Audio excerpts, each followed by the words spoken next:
Hello, everybody, and welcome to the Event Industry News Podcast with me, James Dixon. Wishing you all, as always, a very good morning, afternoon, or evening, whenever or wherever you tune into today's podcast from. And if you are listening to today's podcast on your podcast platform, you might want to switch over and find us on YouTube or go to eventindustrynews.com to watch a video. And you will notice that I'm wearing very proudly and comfortably, sat on the piano stool at home, my Event Tech Live and Event Sustainability Live comfortable hoodie that actually I don't wear a lot on site because it tends to be so hot when we're building the show and working on it. But it is certainly something that gets a good thrashing outside of the actual show week. And today, and the reason I mentioned that at the start of today's episode, is that we're going to be talking all things branded apparel with my guest today. She is the co-founder of TeamTogs, who have very kindly and very ably supplied all of our lovely branded merchandise and clothing for Event Tech Live and Event Sustainability Live. Karen Saragoussi. Karen, a very good morning and welcome to the podcast. Good morning, James. Lovely to see And you. yes, lovely to see you too. And as I said, on this slightly chilly, cold Monday morning up in Yorkshire, where I'm based, it is nice to pull out a very nice, cozy, comfortable hoodie, particularly one that says the name of the event that you work on. And that's very much the business that you guys are in. Team Togs, we started working with you as Event Tech Live, I think, last year. But give us a little bit of history about the company, how long you guys have been going. Yeah, so we've been going 20 years, just celebrated our 20th anniversary last November. Yeah, it's been a hell of a journey. All good. So we began back in the day when I was, well, originally a PA to a conference and banqueting office in a five-star London venue. So seeing Wow. from the client side in a venue, what the beginnings when I was 17 years old, beginnings of what the sort of event world looked like from the very high end perspective, and to where we are today, and all steps in that journey have kind of led us to where we are now. So, Oh, I mean, so yeah, so it's great that the first thing you reference here is sort of going back into working in a venue in conferencing and banqueting, because I think that uh, a lot of the time people who work in sort of conferencing, banqueting, in hospitality, in restaurants and hotels sometimes don't consider themselves to be working in events as such, when they're I always argue, and I've said this on the podcast before, that they are the sort of the bread and butter of the events world. They're the people who are working on the most amount of events day in, day out. for They've got sure, different types that of they're the events venue coming delivering in. the experience. Yeah, Absolutely, absolutely, and it's always interesting how people, how many times we speak to people on the podcast who are working in a particular area of business now, but who have got a background in doing something like that. I mean, I started, 20 years ago working in hospitality in restaurants and bars, and there is a good grounding there. And I guess to do what you do, even though it's not exclusively for the events industry, having an understanding, even on a basic level, of how the industry works and what people need is going to be good in terms of servicing their requirements. yeah, totally, James, and that's why I personally love it so much, and I think it's so important to love what you do. But to love what you do, you have to really get your audiences and your clients' audiences as well. This business, it couldn't work without that understanding. So, having worked on the venue side, um, I moved and I worked for a publishing and exhibition company on a Right. portfolio of events. I worked there on the operational side, and then I was kept my PA kind of role on a over to a board director. And from that business, I went over to what was Spectrum at the time, became Mm. Carabiner, now Jack Morton.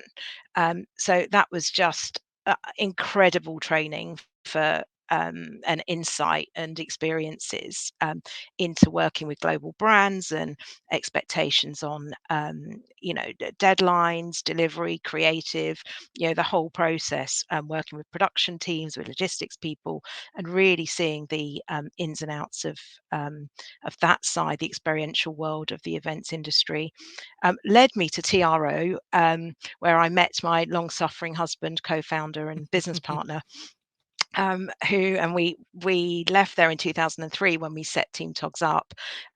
But we met having worked together on just stunning, brands. So TeamTogs was actually born out of frustration, really, because we were working with Mercedes-Benz at the time on the smart car launch for the Streetwise campaign, and I needed to dress my staff, and I had nobody to call, and I needed Mm. merch for giveaways, and it really came from there. So following painful car journeys and insights from my mother, who said, "Well, isn't there a business in that?" And kind of there it was 20 years ago. And I'd like to think that because life started in the agency world, that we still very much we founded our business, our ethos Yeah. on that approach, and it's still like that today. We're very much take a brief, listen to clients, manage expectations, and we've seen some incredible changes in the last 20 years, the way things have been moving. And I think having worked with such incredible global brands, we can then translate that into a broader variety of audiences. So the heartland being events, there's so much to learn from those environments that we can take that into corporate world, be it for uniforms or the local market Mm. for small to medium sized enterprises for their clothing and merch, and of course working with them on the latest trends on sustainability and the great products that we see coming through. COVID, obviously, more recently being a bit of a driver to the kinds of products and solutions and things that we're working with our clients on. Yeah. And one thing So that yeah, one thing that I wanted to sort of talk to you about today on the podcast was the sort of the prevalence of online availability and the ease at which people could just go onto Google, search for branded T-shirt, for example, and they could probably upload a logo or type some writing into a box, and a few days later have something delivered to their door via a website. There's a very, I suppose, there is an ease of service to that, but that there is also a yeah. lack of personal contact and a lack of, I suppose, understanding of what that product might be. Is it fit for purpose, etc., etc. And have you deliberately maybe positioned the company slightly away from being that sort of very impersonal online approach to something where people can come and talk to you about specific requirements for an item of clothing so that the right product is supplied? That's right. I mean, we are completely service driven. However, in the last couple of years, we have developed an online platform for clubs, groups, teams, school leavers for ease of ordering, to give them that accessibility. But with what we do, we're working with producers or projcos, or we're working with brand managers and marketing directors. They need service. There's no doubt about it. If you want to go online and order a quick branded t-shirt or hoodie, yeah, sure, you can get that. You possibly won't know what you're buying, and the print quality, well, could be dubious. But if you need it quick, then I guess that's the way to do it. That's not really what we're about. We can do quick turnarounds. One point we were sort of lastminute.com. We seem to be the go-to for go to TeamTogs. They can do it super fast, which we can do, and we can gear up because we have in-house production here. But we always say early planning, a bit of time for sampling, and really getting a range of products together that you'd be proud of, and very proud to put in front of your audiences, that is whether you're a brand ambassador and you're wearing that uniform, or you're providing a leave behind to a guest who's visiting your experience, or experiencing your working environment, because we work in Mm. not just within events, but we work where staff are face to face in a retail or a leisure environment with audiences, and that's a little bit of planning and consideration to get the right looks and the right message across, really. Which, after all, that Yeah. is, in terms of the events audience, what it's all about, right? It is. I mean, there's also the quality of the clothing itself, both in terms of the fabric and the fit. And I guess when you're working with high end brands, if they're employing an agency, for example, to supply staff as brand ambassadors at an activation event or something like that, that there is a certain, not just having the print and the logos and the branding on the clothing correct, but actually having the quality of clothing in the first place that looks right, that fits correctly. That all has an Yeah, impact on the brand totally. as much And as the that logo. that's yeah. So, look like a team, play like a team, look good, feel great, all those kind of cliches, but they absolutely apply. You want to be dressing your staff in something they feel really great in. They look good, they're going to perform. It's really as simple as that. And it's something that we love to do. That's one thing that I thrive on. If I receive a brief from a customer who, wants an overall look and feel put together for be it for the tech staff, for the front of Hmm. house guys, for the client team, just putting the different divisional departmental looks together, following the event creative, it's absolutely my that's my I love doing that. So for Mm. sure, no question in that. Keep those coming. They're fantastic. I always ask event organizers, particularly in the world of event technology now that we're very familiar with, is how much time they dedicate to researching new options, because there's so much stuff coming out, seemingly week on week. How much time are they able to actually look at new options and new things? And so, in the same way, I'll ask that question to you. With so many suppliers out there and so many sources of product, certainly from a clothing point of view, how do you continue to sort of maintain a bit of quality but still have an eye on what new suppliers might be out there and what new products could be suitable for your own offering? Yeah, I think that's a really good question, James. I think it's about form and function. You know, you've got to have clothing looks, if you're talking specifically on required in, but also that they look great. And we are offering now, really as a given, the yeah, we're going down the sustainability route with our customers. There Mm. really is no reason now not to be choosing those looks. They're on trend. They're made from often, and there's lots of options out there now that are available. But organic materials or recycled materials. We can provide carbon footprint information and sustainability creds, working with our customers to achieve those goals. And you're getting some really fantastic looks that coming out. It's no longer just the natural color t-shirt. There's some fantastic, beautiful styles that we can put forward to our clients. We recently did a job for a big global agency for Google, and we've developed this. We had this lovely look for the staff wear through organic Mm. t-shirts, picked up beautifully the color within the theming for the event within the staff wear, and put a bag together for them that was bespoke, and that was made under the umbrella of a fully organic slash recycled product, and you can achieve the emergence into the market of styles and products is in the well, really the last year, actually, year or two, has been incredible, and it's certainly made my job easier in that respect because sustainability, I think, as an overall trend, which is perhaps wrong to call it that because it's a given, right? There's no waste. It's something we've done as a business from inception. We don't just suggest what's good for us. It's what's best for the client. Don't hold loads of Mm. stocks if you don't have to. Avoid waste. Make sure that you're providing looks that work not only with your brand but say something to your consumers as well. And Sure. Yeah. Yeah. that's it's really quite exciting in some respects that the world is recognizing that and moving towards it. We can even repurpose garments now.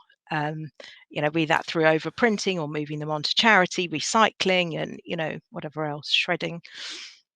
That's an Yeah. interesting a point that you raise there about repurposing, because I dare say that is an issue within the events industry. I've worked on an annual events before, where you'll get given the the branded apparel for the event that you're working on, that particular year, and it's finite because it's branded with that particular year's branding or the actual date of the event or something like that. So, Yes. it Yeah. might be okay for somebody coming to a festival, for example, to buy that year's t-shirt, and they'll keep them all and wear them all And in they years to rewear it. come. Yeah. But as a member of staff, or actually working at an event, once you've worn that year's apparel, if it's got a date on it, then you're not going to wear that next year. The organizer's going to buy you a whole new set. And I walk onto jobs, and I'll turn up on day one of a week's work, and they'll say, right, there's all your branded apparel for the week. And I know that at the end of the week, it will it will be out of date. I can't wear it the following year, and what do I do with it? I would end up with a Yeah. wardrobe stacked floor to ceiling of branded polo shirts and Yeah. hoodies from different events that I'm never going to wear. So it opens at the whole point of repurposing is a really interesting one, and something I think that have you seen big uptake on that within event organisers, particularly sending stuff back to you?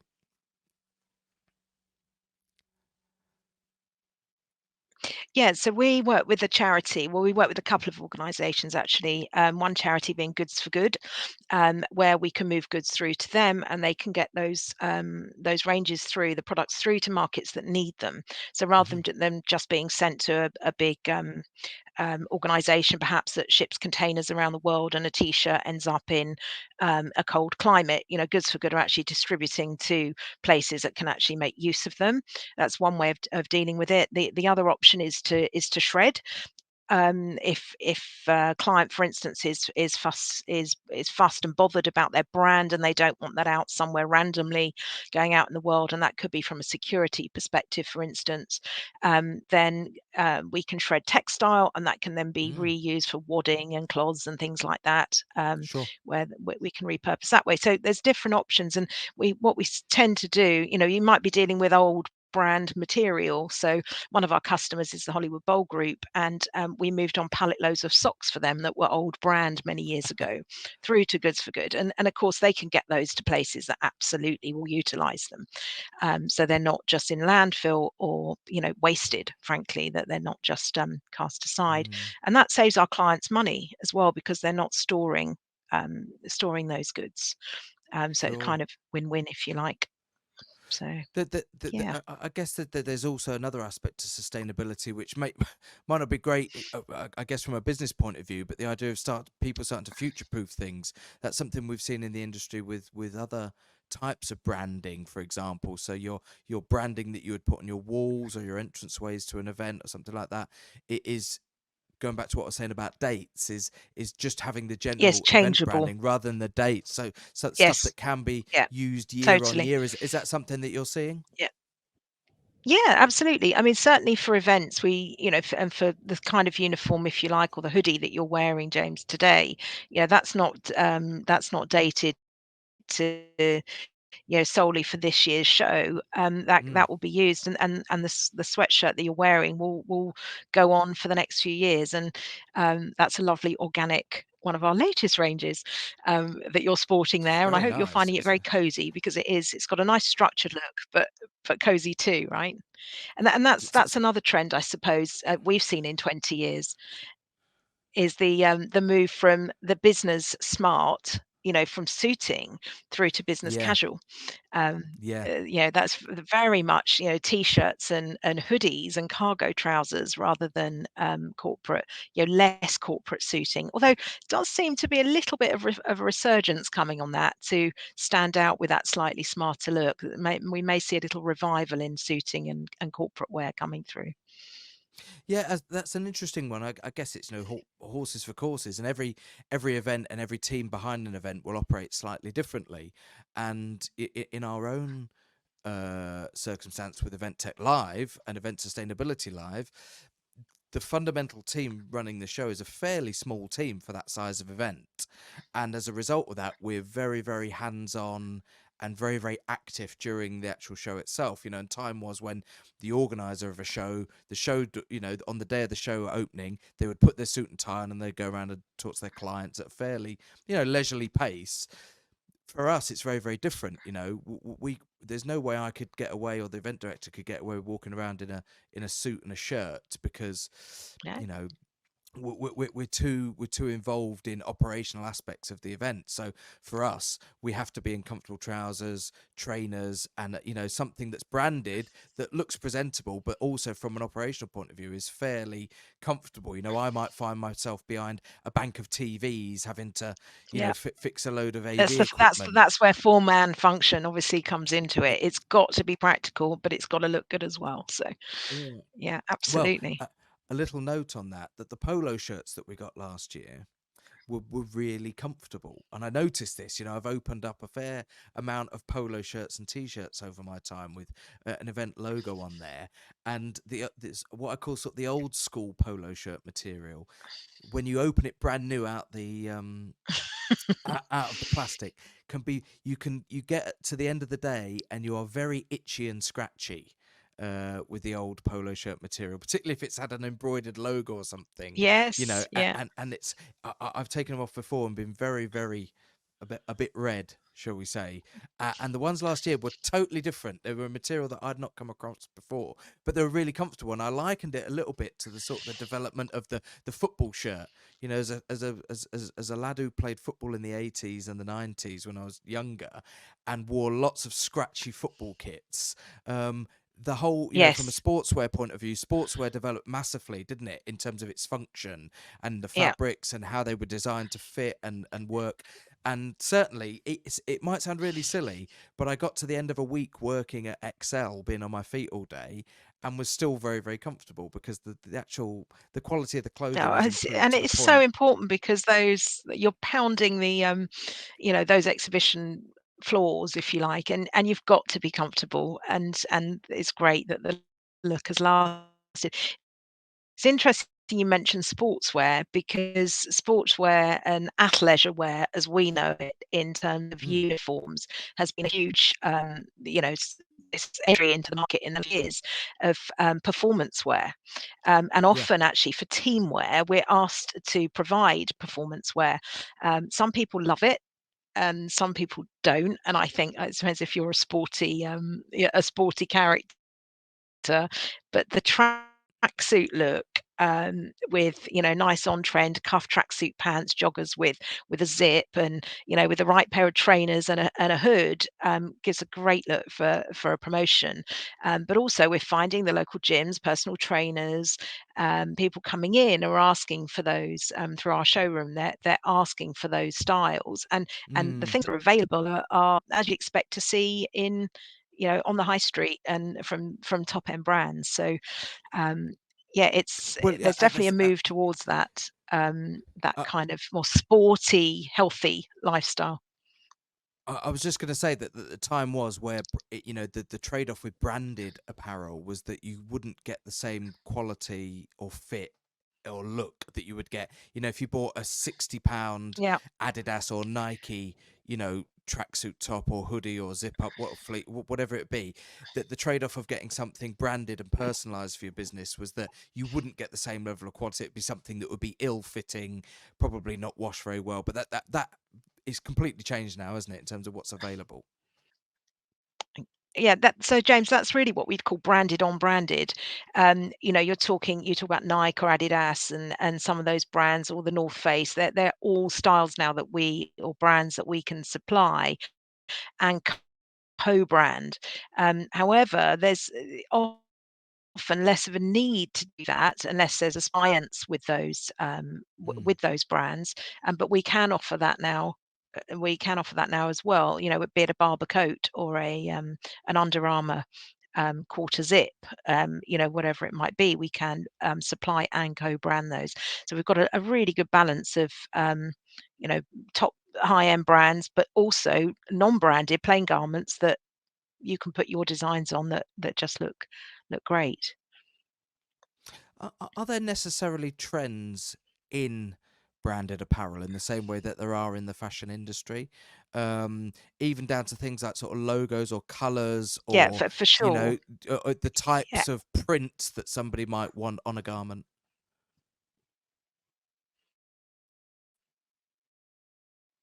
yeah. So, in terms of branding techniques and decorations, finishes, if you like, that you would see on the high street. And that could be from things like the build print or a raised embroidery or nice zip pulls Mm. and just interesting creative branding techniques that we can bring through. If you see, there's actually a T-shirt hanging behind me, which Yeah, yeah, is a new chameleon print, and that's a color changing. So I think that one goes from pink to yellow, but it also glows in the dark, which is a lovely thing for the events market in a party vibe, yeah, yeah, for an evening event or something like that. So that's very cool. And of course, a parallel side, just talking product and merchandise, where this sort of emergence in technology that we see within the merchandise environment. So mm, we all know about power banks, and we know about earbuds and headphones and other useful tech that we can supply and we can brand up. But when you combine the two, and you take a water bottle, for instance, and you've got an app connected to that, and you can brand that bottle with your company branding on it, it's kind of marrying the two together. So it's cool product and technology. We're seeing a big increase in the accuracy of a merchandise item with longevity with something technical as well, and often healthy lifestyle based as well. That could be a Fitbit, yeah. a step counting or health based watch, or it could be, as I say, through something like the Hydrate. So and there's been a big movement towards that in health and well-being and looking after staff. Yeah, even things like backpacks, because I think with remote workers, people traveling only maybe a day or two a week to their offices since COVID, backpacks with technology inbuilt, whether that's RFID or power banks in set within them for wireless charging. So there's certainly a movement in the industry towards clever tech through branded merchandise as well, Well, and useful with longevity, which is obviously really important. my ears Yeah. certainly pricked up there, because I can say that the most essential piece of kit to me, and the thing that I could not live without, is my work backpack. It's deliberately So chosen to have comfortable straps, pockets to hold, you know, connectors, plugs, cables, an iPad, two or three yeah, laptops. That is literally, if I think about it now, that it's the one piece of kit that, if my bag failed, or if anything happened to that, it would literally have to be, right, stop everything. The world would need to stop, and I would need to go out, and I would need to find another bag immediately, because I couldn't live without it. So it's your I mobile might be on the office, phone. right? It's It's exactly what it is, and I may well be on the phone to you after this to have a have a discussion about backpacks. sounds Because, good. yeah, Can it's a certainly help you completely with those. underestimated piece of kit in the modern world, is that it is literally your Yeah, mobile office, and people put so much it's thought into their essential. actual office in terms of layout and everything, but the bag is the office now. Yeah, excellent. Very happy to help you with that. We've been My guest today on the podcast is the director and founder of TeamTogs, Karen Saragoussi, who's been talking to us today a little bit about the world of branded merchandise, branded apparel, some of the trends, and of course her own background working in and around the events industry, and the work that they do with some of the clients and the brands that have a significant place in the events market. Karen, thanks for coming on to the podcast today. Before we start wrapping up today's episode, if people want to find out a little bit more about Team Togs, see what you guys are about, and maybe come to you with their own requirements to find out how you can help them, how do they find you? Team-togs.com on our site to contact us that way, or do find me on LinkedIn. That's always the best, probably the best approach to make contact. James, it's been an absolute pleasure. Thank you so much for having me today. Not a problem at all, and just a little footnote to that as well. If you search any of the social media platforms, as I did this morning before we recorded this with Karen, you'll find Team Togs as well on all the social platforms. And yeah, from personal experience, Of course. we started dealing with Team Togs at Event Tech Live and for Event Sustainability Live last year, and it sounds a bit ridiculous to say, oh, I notice a difference in a polo shirt, but when you're wearing these things for 15, 16 hours a day and walking 22,000 steps around Excel, you do notice the good and the bad clothing, and it was very comfortable last year. So just on a personal note, it's been a pleasure to wear it, and I've got my lovely comfy hoodie on today. So yeah, thanks very much to Karen Saragoussi, our guest today from Team Togs. And before we finish today's episode, just a couple of mentions, as we always do, for our own bits and pieces that we've got going off at the moment. Eventindustrynews.com is the place to go if you are listening to today's podcast via your audio platform. Make sure you head over to the website, check out the latest news, features, special supplements, video versions of all of our podcasts, and of course the A to Z supplier directory. If you work in the events industry and you're looking for a product, a service, the chances are you will find it in the A to Z supplier directory over at eventindustrynews.com. You may have started your journey there today by watching this episode on the website. If you have, thank you very much for tuning in. Don't forget to go in the opposite direction. Search for the Event Industry News podcast wherever you get your podcasts from, Spotify or Apple Podcasts, etc., and make sure that you subscribe to receive the latest episodes when they drop each week. Which brings us nicely to the end of today's episode. My thanks once again to our guest today, Karen Saragoussi from Team Togs. My name's James Dixon, and thanks very much for joining the podcast. We'll see you next time. Goodbye.